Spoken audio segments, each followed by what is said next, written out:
Vamos então prosseguir. Vamos ver que a tribulação atinge toda a terra. Capítulo 6 de Apocalipse. A tribulação atinge todo o planeta Terra. E a tribulação tem uma sequência. Amém. Tem uma sequência. A sequência é a seguinte: 7 selos, 7 trombetas e 7 taças.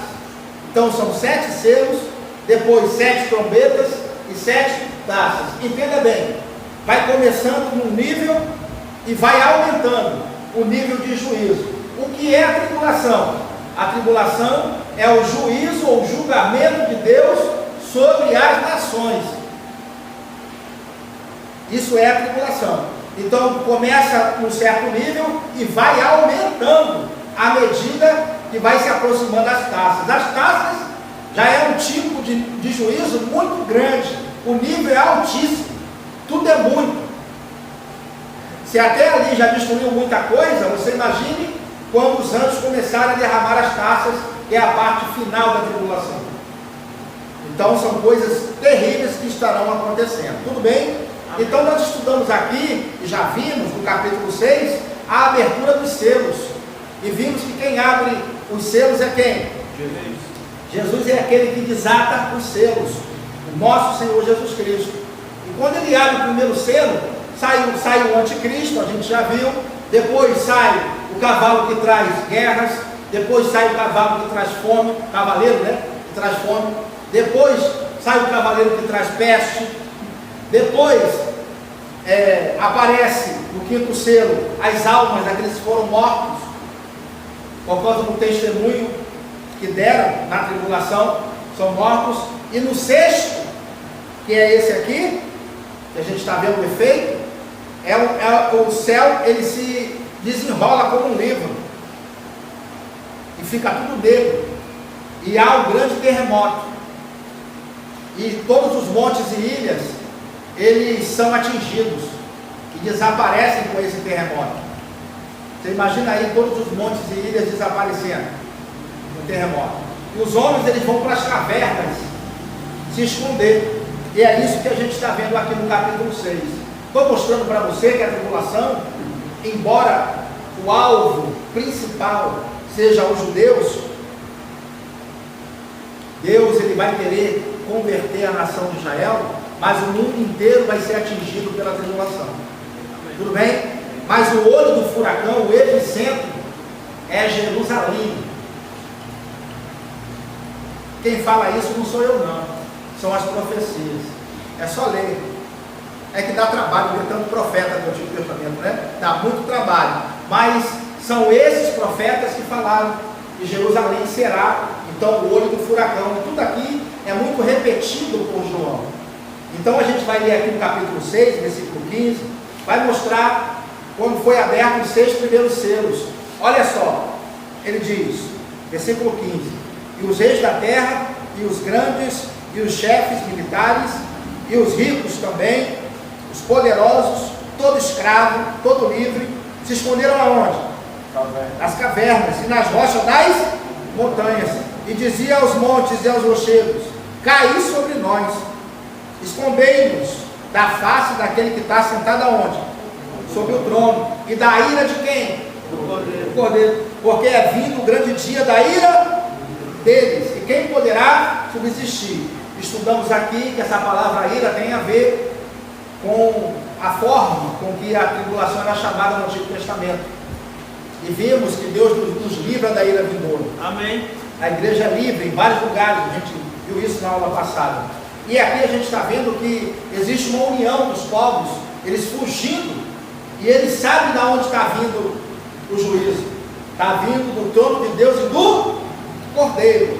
Porque a tribulação, na verdade, apesar de morrer muita gente vai se converter. Amém. Porque quando estamos passando por momentos difíceis, todo mundo busca Deus, busca a igreja, busca oração, busca ajuda, pelo menos aquelas pessoas mais sensíveis. Você imagina a tribulação de 7 anos. Não é o coronavírus só não. O coronavírus não é nada diante de uma tribulação como essa.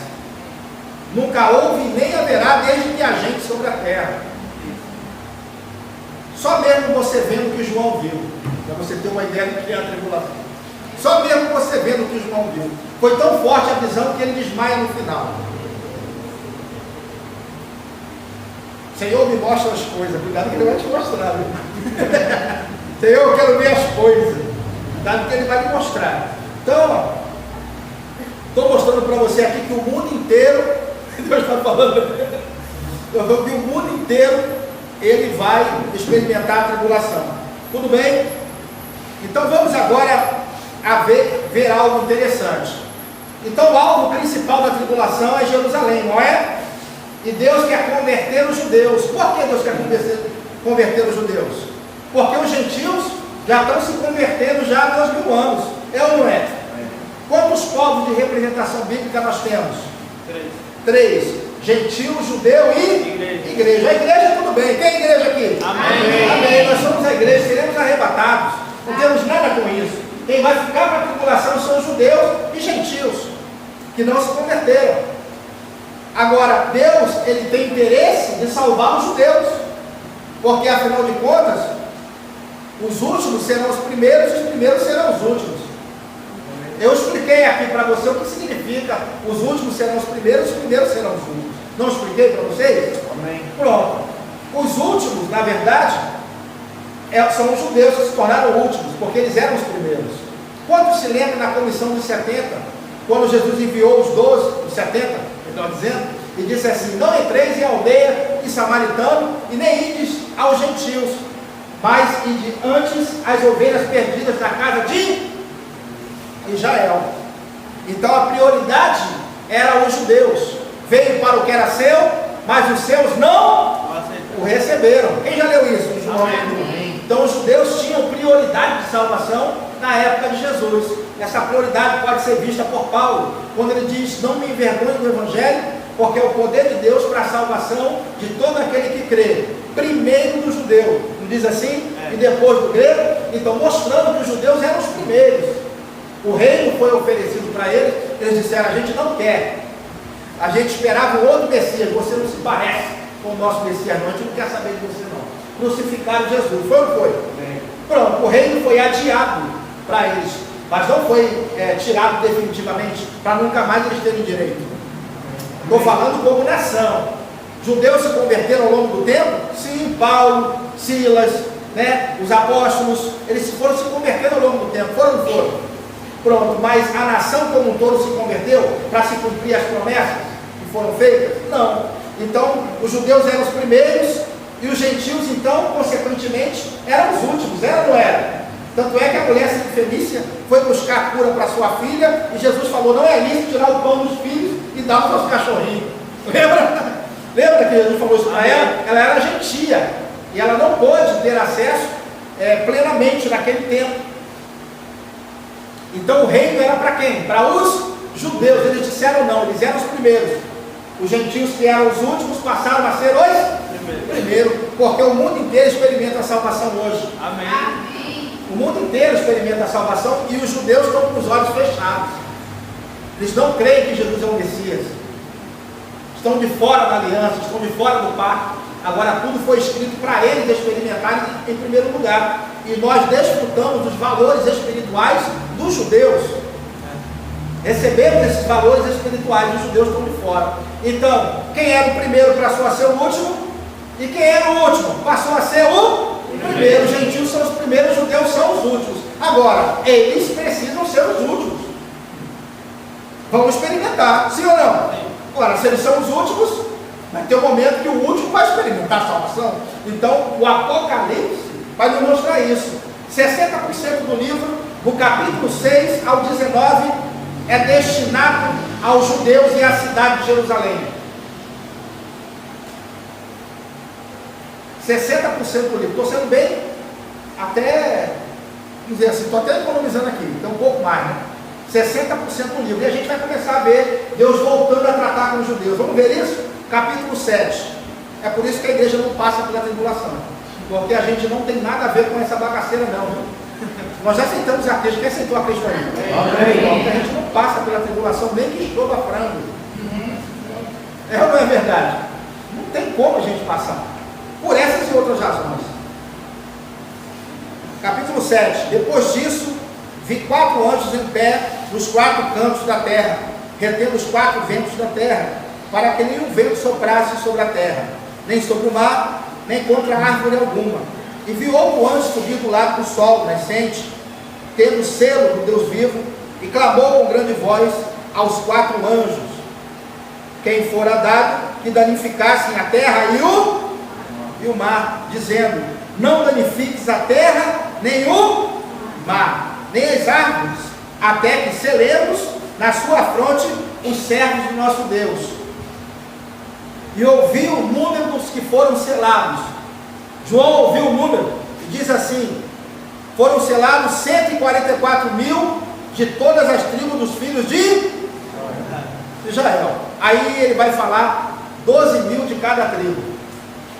12.000 da tribo de Rúben, da tribo de Gade, da tribo de Azer. Não vou ler aqui para a gente ganhar tempo, tudo bem? Então ele vai dizer que são selados 12.000 de cada tribo. Isso aqui, a gente não precisa buscar interpretação. A gente não precisa buscar interpretação para isso aqui, porque já está claro. O texto fez sentido para você? Não busque outra interpretação, não. Tem muita gente dizendo: não, isso aqui 144.000 são uma turma especial. É a igreja, um pedaço da igreja. 12.000 de cada tribo dos filhos de Israel. Acabou a discussão. Isso. Tem muita gente querendo alegorizar isso aqui, irmã Bárbara. Aqui já está mostrando, 12.000 de cada tribo dos filhos de Israel. Então, assim que a igreja sair, Deus vai precisar de gente para testemunhar. E quem vai testemunhar? Quem são as pessoas que vão testemunhar? Começa com esses 12.000 judeus aqui que se convertem assim que a igreja sai. Então os judeus são encarregados de pregar durante o período da tribulação. Eles começam a pregação.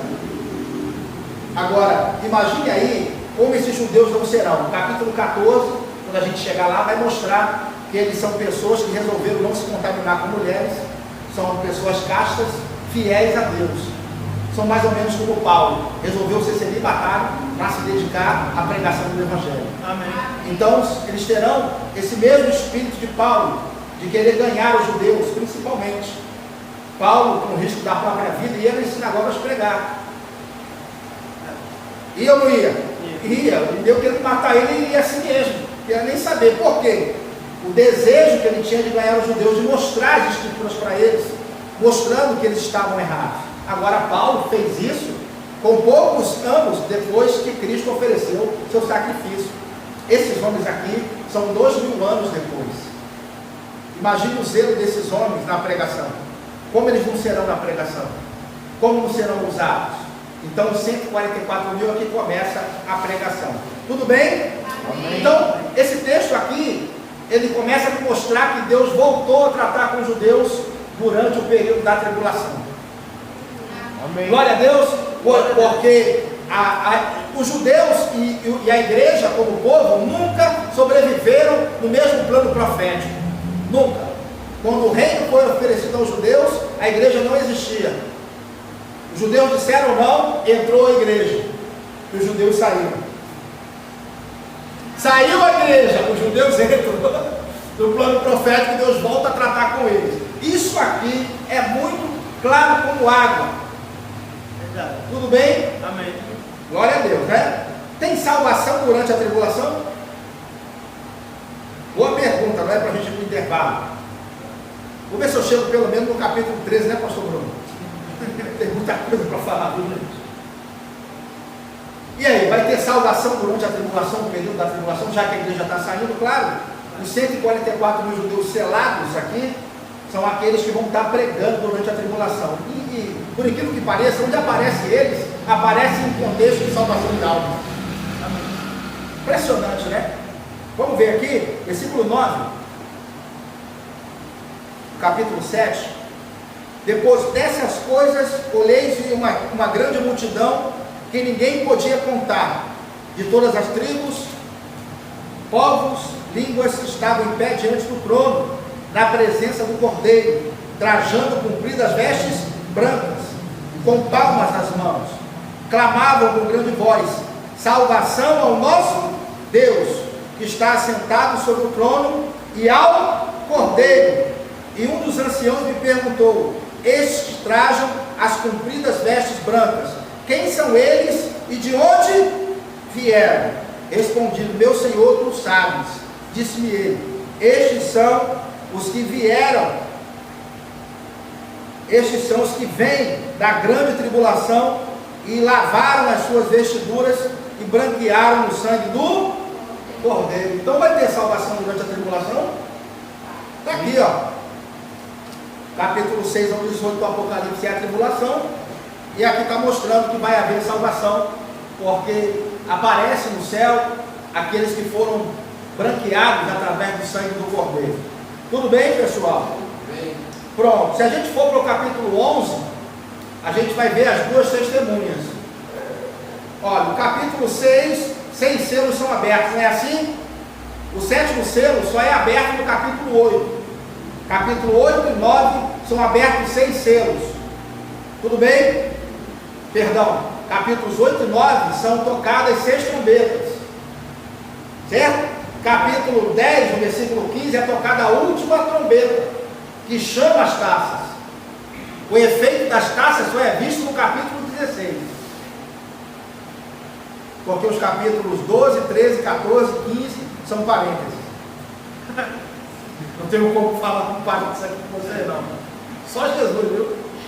Tem uma técnica para lidar com os parênteses no livro que eu desenvolvi. Mas só quem vai ganhar o curso que vai conseguir aí. Amém. Saber lidar. Lá eu interpreto capítulo por capítulo, versículo por versículo. Tem uma técnica de separação dos parênteses. Eu separo os parênteses das séries de juízo. Facilita demais. Só na leitura você já sente uma leveza. Ninguém se perde, né? Os parênteses longos faz a pessoa se perder. Tudo bem? Mas vamos ver aqui o capítulo 11, que é um parêntese. Tudo bem? Capítulo 11. Aparece duas testemunhas.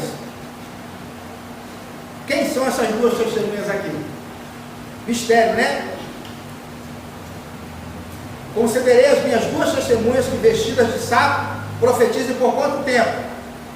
1260 dias. Isso dá 3 anos e meio. Estou lendo o versículo 3.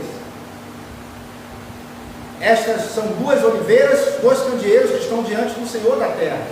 Se alguém lhes quiser fazer mal, das suas bocas sairá fogo e devorará os seus inimigos. Pois se alguém lhes quiser fazer mal, importa que assim seja morto. Elas têm poder para fechar o céu, para que não chova durante os dias da sua profecia. Tem poder sobre as águas, para convertê-las em sangue, e para ferir a terra com toda a sorte de pragas, quantas vezes quiserem. Quando acabarem o seu testemunho, a besta que sobe do abismo lhes fará guerra, e as vencerá e matará. E jazerão os seus corpos na praça da grande cidade, que espiritualmente se chama o quê? Sodoma e Egito, onde também o seu Senhor foi crucificado. Então essas duas testemunhas aqui são 2 profetas da antiga aliança que retornam. A maioria, né, dos teólogos entende isso. São 2 profetas que voltam e eles vão profetizar em Nova York. Aqui em Natal? Não. Qual cidade que eles vão profetizar? Jerusalém. Mostrando para você que Deus está querendo tratar com os judeus. E essas 2 testemunhas, elas são profetas que estão pregando e falando para os judeus, para que eles possam então se converterem ao Senhor, mostrando que está se cumprindo as profecias. Eles devem saber muito o Antigo Testamento.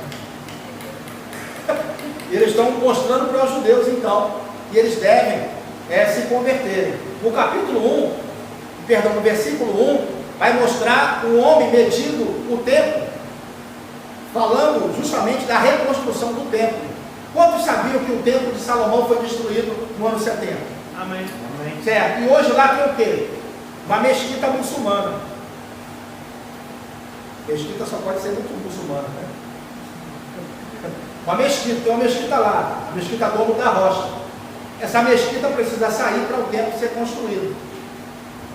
E aí, quem é que vai fazer essa mediação? Eu creio que é o anticristo. Ele vai fazer essa mediação. Esse templo vai sair e o templo de Salomão precisa ser reconstruído. O capítulo 11 está mostrando a reconstrução do templo também, porque o anticristo vai se sentar no templo porque foi profetizado. Esse templo vai ser reconstruído novamente. E ele vai profanar o santuário e o templo. Tudo bem, pessoal?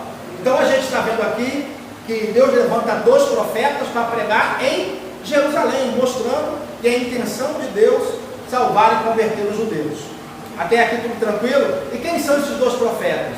Bom, tem muita gente que diz que é Moisés e é Elias. Moisés eu acho difícil ser, porque Moisés morreu. Quem não morreu foram Enoque e Elias. Enoque e Elias não morreram. Elias é certo que seja uma das testemunhas, porque em Malaquias fala sobre ele, e Jesus repete, é necessário que Elias venha primeiro. Então Elias eu sei que é. Agora o outro só pode ser o Enoque, porque o Moisés, ele está morto. Porque se Moisés ressuscitou dentre os mortos, ele passa a ser a primícia dos que dormem, né? E passa a ter a chave da morte do inferno, não Cristo. Quebra a doutrina. Agora, encaixa perfeitamente Elias e Enoque, até porque eles precisam morrer, não é? A morte não tem que levar todos os homens. Eles precisam morrer para fechar. Amém. Glória a Deus, pessoal. Amém. Capítulo 12 a gente já falou na semana passada aqui, e a gente viu que é a nação de Israel sendo perseguida. A mulher de Apocalipse 12 é a nação de Israel sendo perseguida. Observe como Israel está tomando conta. O livro do Apocalipse, do 6 ao 19, é isso que a gente vai ver o tempo todo. Tudo bem? Então a gente já identificou isso. Quem não assistiu a aula 12, assista lá. Está no YouTube, no canal, né? Na aula 12 eu falo sobre a mulher de Apocalipse 12, que é a nação de Israel sendo perseguida pelo dragão. E quem é o instrumento de Satanás durante a tribulação? Quem vai ser o principal instrumento de Satanás? Qual é o nome do cara? Quem é o principal instrumento de Satanás durante a tribulação? O anticristo. Ele vai ser o principal instrumento de Satanás durante o período da tribulação. Então no capítulo 12 aparece Satanás perseguindo a mulher, mas o instrumento para perseguir aparece no capítulo 13, que é a besta. Vamos ver isso?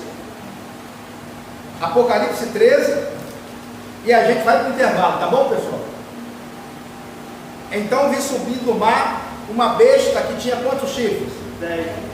E 7 cabeças.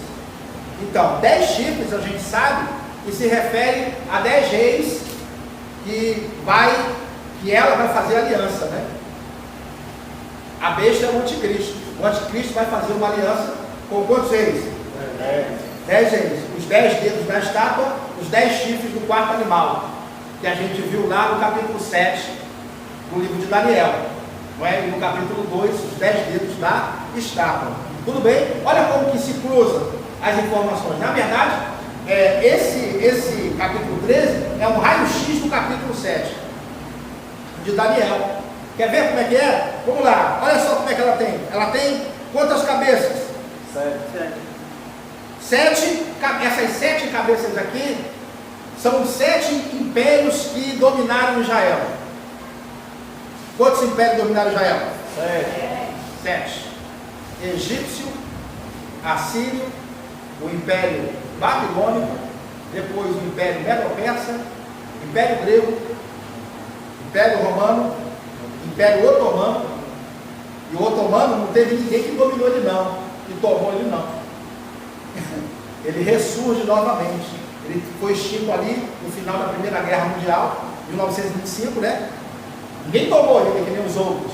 Ele ressurge novamente. É a ferida mortal que ressurge novamente. Tem uma aula lá no curso avançado de escatologia que eu falo só sobre isso aqui. A gente tem esse manto aqui, viu? Não dá tempo de a gente falar aqui não. Mas a gente está sabendo então que a besta é o anticristo. E a besta que vi era semelhante ao leopardo, e os seus pés como de urso, e a sua boca como de... Lembra que Daniel teve uma visão no capítulo 7, onde ele via um leão, depois ele viu o leopardo, o urso, depois ele viu o leopardo. Tudo é repetido aqui, mostrando, não é, que o anticristo ele tem as características daqueles reinos, um pouco de cada um. Dominando qual povo? Principalmente o interesse deles são os judeus. Então o anticristo aqui ele se levanta justamente para perseguir principalmente os judeus. O seu domínio vai se estender sobre o mundo inteiro. Ele vai ter adversários, né? A gente sabe disso. O mundo todo, a gente sabe que não é. Mas uma boa parte do mundo ele vai estar dominando. Tudo bem, gente? Tranquilo? Passa o próximo, né? Passa o próximo. Agora a gente vai ver o capítulo 14. É só um panorama. Dá uma vontade de continuar falando. Não é, pastor Bruno? Dá uma vontade de a gente continuar falando, mas um livro dessa magnitude,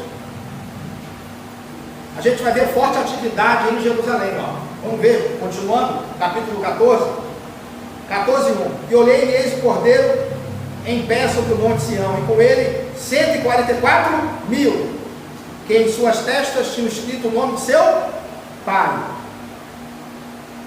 Versículo 4. Aonde que eles estão? No monte Sião. O monte Sião é um outro nome dado à cidade de Jerusalém. Ok? Amém. Mas está falando de Jerusalém.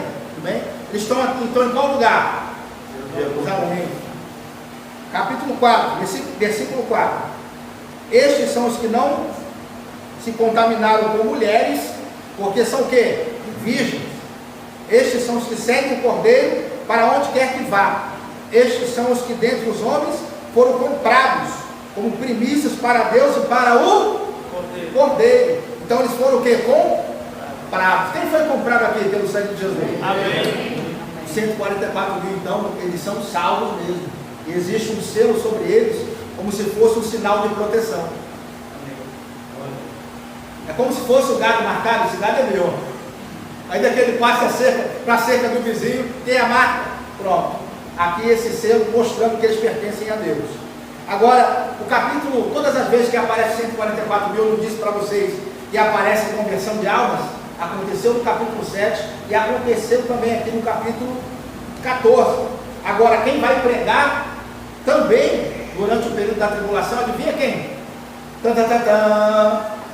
Deus nunca separou nenhum anjo para pregar. Nunca. Mas na tribulação, ele vai enviar um anjo para pregar, olha só. Mostrando o interesse de Deus de converter as pessoas na tribulação. Ele quer que as pessoas sejam salvas. Entende? Então Deus vai liberar um anjo para pregar na tribulação. E pastor, isso é heresia. Não, é a Bíblia que está mostrando. É a forma que Deus está encontrando de fazer o máximo que Ele pode para poder converter o povo. Olha só o amor de Deus como é grande. Um anjo, ele abriu um precedente. Lembra de Cornélio? Quando ele teve a visão de um anjo, o anjo falou, manda chamar Pedro, porque ele vai te falar as palavras dessa vida. O anjo não pregou, mas aqui, na tribulação, o anjo vai pregar. Vamos ver? Versículo 6. E vi outro anjo voar pelo meio do céu, e tinha o evangelho eterno para proclamar os que habitam sobre a terra, em toda nação, tribo, língua e povo. Então esse anjo ele tinha o evangelho eterno para proclamar a toda a nação, tribo, língua e povo. Então Deus nunca abriu aqui exceção. Primeira vez que ele abre no final de tudo, justamente para converter o povo. É melhor vocês pararem para tomar uma aguinha, né? Se vocês quiserem, eu continuo. Estou cheio de gás aqui. Estou bem engrenado, viu, Deus? Amém. Quem quer ir no banheiro aí? Quem quer ir no banheiro, tomar uma aguinha? É melhor vocês irem para o intervalo, viu? Porque na próxima, quando a gente voltar, eu vou falar sobre quem é a mulher, a prostituta de Apocalipse 17. É o texto mais difícil de se interpretar da Bíblia, com certeza. Tá bom? Amém. Vou falar sobre o milênio e a eternidade. Ainda hoje. Amém. Amém. Amém. Graças a Deus. Então, nós falamos sobre o capítulo 14, que Deus enviou um anjo para pregar durante o período da tribulação. Isso é muito atípico. Demonstrando o amor de Deus em querer ganhar os perdidos. Agora no capítulo, versículo 8, no capítulo 14, abre aí. Amém. No versículo 8,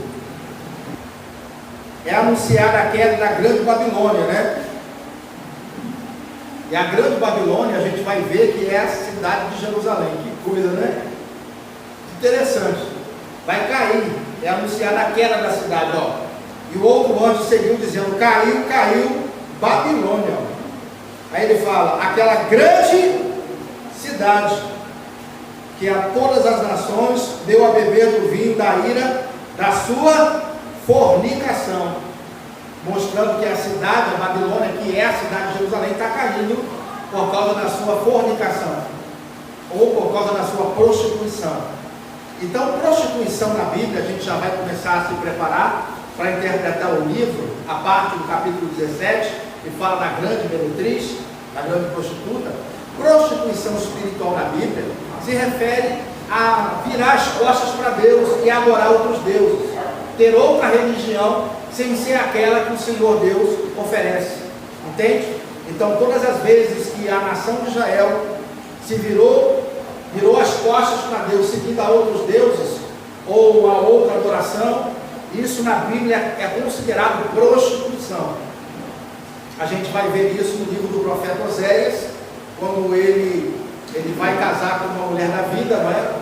Uma prostituta. Deus manda ele fazer isso, e ele vai lá, pega aquela mulher, tem filhos com ela, e todas as vezes aquela mulher voltava novamente para a prostituição.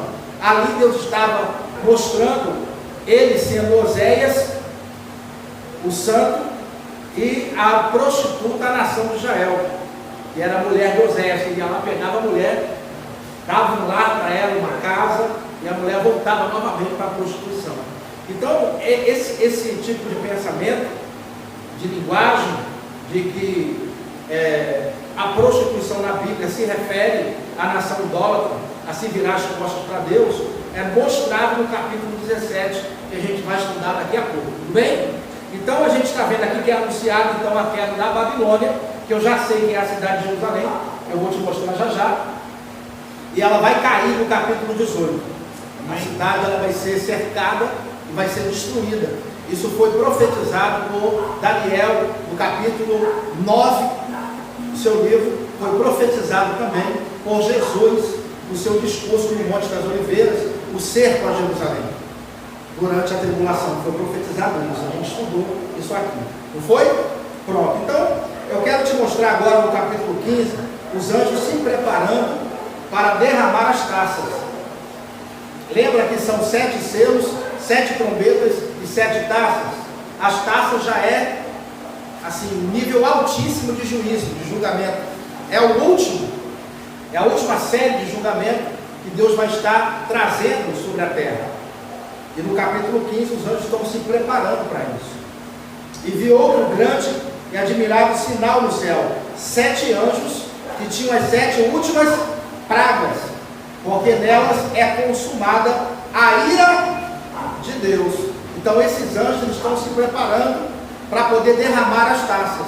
E as taças são todas derramadas de uma única vez no capítulo 16 do livro do Apocalipse. Então eu quero destacar aqui o versículo 12 do capítulo 16, que é a 6ª taça, quando ela é derramada. Não vou falar sobre as outras, porque não dá tempo, mas eu quero destacar aqui a 6ª taça que é derramada. E o 6º anjo, versículo 12, Apocalipse 16, 12. E o 6º anjo derramou a sua taça sobre o grande rio Eufrates, e a sua água se secou, para que se preparasse o caminho dos reis do Oriente. Versículo 13.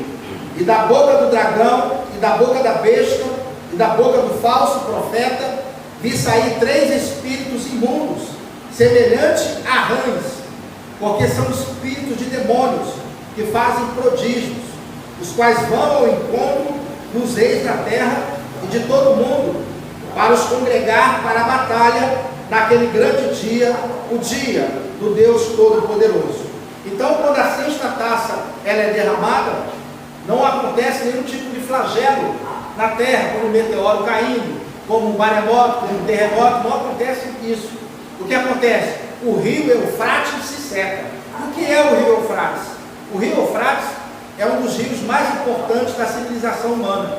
Muitas civilizações nasceram às margens do rio Eufrates. esse rio ele vai se secar. Para quê? Para que os soldados do Oriente possam atravessar o rio a pé enxuto. E eles estão indo para onde? Eles estão indo para a batalha do Armagedon, que a gente leu aqui. Porque o anticristo, ele vai enviar, né, Satanás, na verdade, o dragão, ele vai enviar 3 espíritos, vamos ler aqui, melhor ler aqui, da boca do dragão, da boca da besta e da boca do falso profeta, versículo 13, vi sair 3 espíritos imundos, semelhantes a rãs. São espíritos imundos que fazem prodígios, os quais vão ao encontro dos reis da terra, de todo mundo, para os congregar para a batalha naquele grande dia, o dia do Deus Todo-Poderoso. Então, o dragão, o falso profeta e a besta, que é o anticristo, da boca deles saem esses espíritos imundos, que são espíritos enganadores, que vão levar os reis para a batalha do Armagedon. E essa batalha do Armagedon vai ser aonde? A reunião da batalha vai ser em frente ao Monte Carmelo, aonde Elias derrotou os profetas de Baal. Ali na frente tem uma planície grande e os soldados vão estar se reunindo ali. João ouviu o número dos soldados e foi o número 200 milhões de soldados. Nunca em toda a história da humanidade se reuniu um contingente tão grande de soldados para uma batalha. 200 milhões de soldados é muita gente. Eles estarão congregados ali para a batalha do Armagedon. E a batalha ela vai se desenrolar no Vale de Josafá, próximo a Jerusalém, e principalmente na própria cidade de Jerusalém, porque os soldados são vistos andando na cidade de Jerusalém, e a gente sabe que eles estão indo para destruir os judeus. É forte, não é? Então, olha só, os povos do Oriente, dos olhinhos puxados, que são os chineses, vão atravessar o rio Eufrates, que vai se secar, para que eles possam ir para essa batalha, que é chamada a Batalha do Armagedon. Aqui no meu canal tem um vídeo, não é? As 6 fases da Batalha do Armagedon. Então, assim, se você quiser depois assistir, vou mostrar cada fase da batalha e como ela se dá. Tudo bem, pessoal? Amém. A gente não tem tempo aqui para estar falando sobre isso.